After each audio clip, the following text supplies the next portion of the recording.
Rational function. I like I'm gonna take my function with no asymptote. I'm gonna divide till I can't no more. I'm gonna take that function with no asymptote. I'm gonna divide till I can't no more. I got the functions in the bag. Exponent is attached. Font is matty black. Got the roots that's black to match. Riding on a function. You can't whip your function.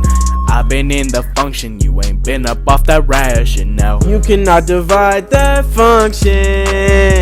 Cannot divide that function. You cannot divide that function. You can't divide that function.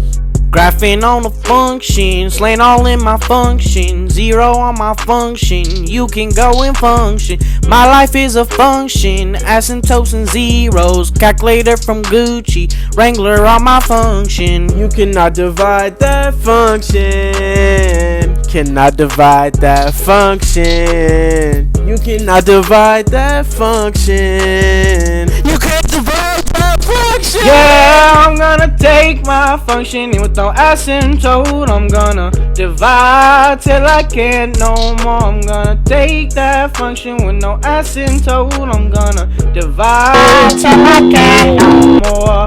Numerator, denominator, living like a function. Spend a lot of adding on my brand new life terms. Baby's got a subtract like terms in the Fendi functions. Writing down my functions in my Maserati sports car. Got no holes, I'll suffer that.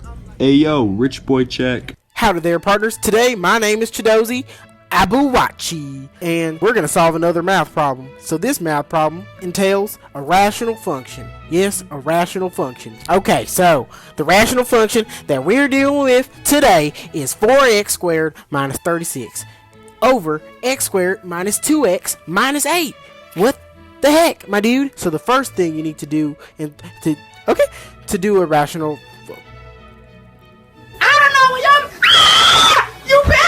The first thing you need to do to do a rational function is to map out all the attributes that you must find.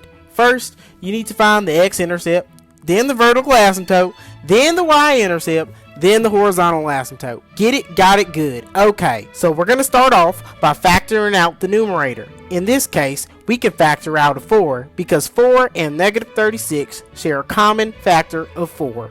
Okay, so let's continue. After you factor out the numerator, you should end up with 4 parentheses x squared minus 9 parentheses, and that is a difference between two squares.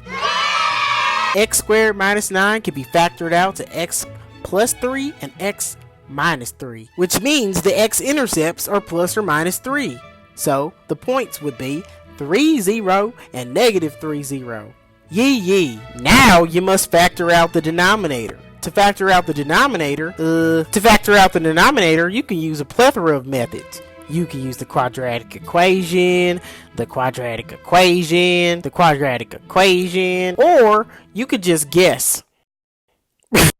After you factor out the denominator of x squared minus 2x minus 8, you can get the factors of x minus 4 and x plus 2. By setting these factors equal to 0, you get the vertical asymptotes, which are x equals 4 and x equals negative 2.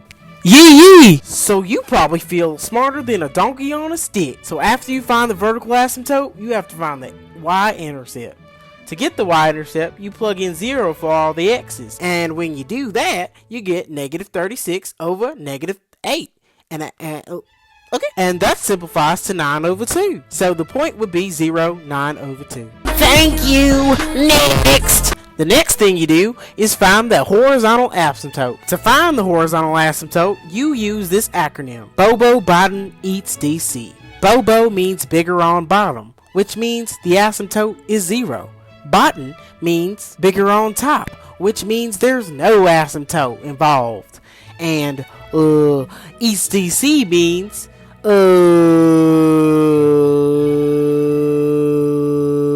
HDC means, wait, hold up, I really don't know what the heck.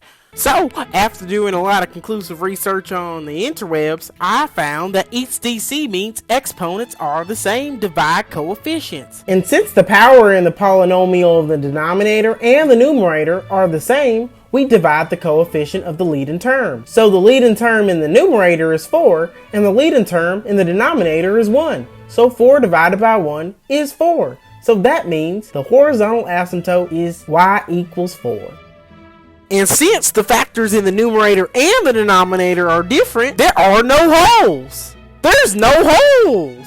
Got no holes, I'll suffer that. You better stop! Finally, after you got all your attributes together, you can draw your graph. Plot your x-intercepts, your y-intercepts, your vertical asymptotes, your horizontal asymptotes, and ba-bam! You are a huge person. I don't know. Finally, use the sign chart to help you determine whether the graph is negative and where the graph is positive. You can do this by plugging in the values between the asymptotes and the zeros. Oh my god, is that a calculator? That's cheap. After I knew where the graph was positive and negative, graphing the function was easy.